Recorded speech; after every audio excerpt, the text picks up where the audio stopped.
একজন গায়ক ছিল জুনায়েদ জামশেদ, জুনায়েদ পাকিস্তানের হিন্দি গানের কিন্তু সেটা জীবনকে পরিবর্তন করছে। বলেন না সুবহানাল্লাহ। ওনার সঙ্গে আমাদের সরাসরি কথা হয়েছে, তখন আমরা লেখাপড়া করি টাকা। ওনার জীবনের পরিবর্তন হয়ে আসার পরে লম্বা দাড়ি, তখন ওনার জীবন কিভাবে পরিবর্তন হলো এবং পরিবর্তন করে কেমন অবস্থা হলো সংক্ষেপে ওনার কথা আজকে সেরে দিন।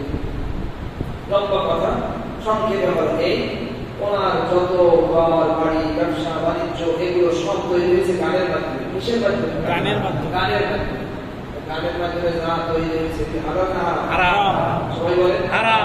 হারাম, হারামের মাধ্যমে তার রাজপ্রাসাদ তৈরি হয়েছে, ব্যবসা বিভিন্ন দেশে দেশে বিভিন্ন জায়গায়, অর্থের কোনো অভাব নেই।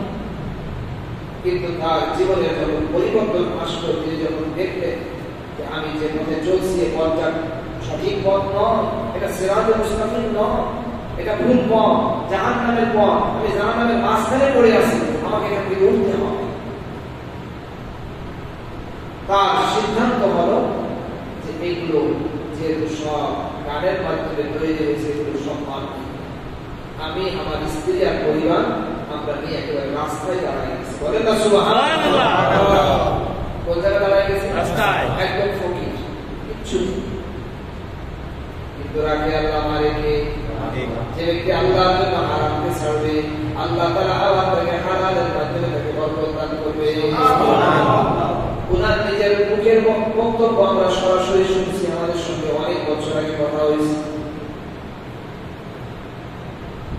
এরপরে ওলামারা পরামর্শ দিয়ে তারা আপনাকে জবানের ভিতরে অনেক কণ্ঠস্বর দিয়েছেন, সুন্দর কণ্ঠস্বর, এটাকে আপনি হামদে বারি তাআলা এবং রাসূল পাক সাল্লাল্লাহু আলাইহি ওয়াসাল্লামের শানে আপনি গজল বানানো শুরু করেন। এবার যখন আবার তিনি তার এই কণ্ঠকে আগে লাগাতেন হারামের জায়গায়, এখন লাগানো শুরু করছেন হালালের জায়গায়। খালি রাস্তাটা বুঝে দিতে হবে। এবার যখন হালালের জায়গায় তার জবান শুরু হয়ে গেছে, জবান লাগা শুরু হয়ে গেছে, আল্লাহ পাক রব্বুল আলামিন তার জন্য হালালের রাস্তা খুলে দিয়েছে। তার নিজের বক্তব্য হলো এই, আবার আল্লাহ তাআলা আমাকে দেশে দেশে ব্যবসা বাণিজ্য, আমার ঘর বাড়ি, পেটের বাড়ি সবকিছুর ব্যবস্থা আল্লাহ তাআলা করে দিয়েছে। আমরা তো সাহস করি না, সাহস আমাদেরকে করতেই হবে। কি বলেন? ঠিক না? সাহস করতে হবে। এই আলোচনার দ্বারা হলো আপনাদেরকে সাহস দেখাবো, আপনিও পারবেন, আপনার ভিতরে সেই শক্তি আছে, আপনিও পারবেন। আপনি শুধু হিম্মত করেন, আল্লাহ তাআলা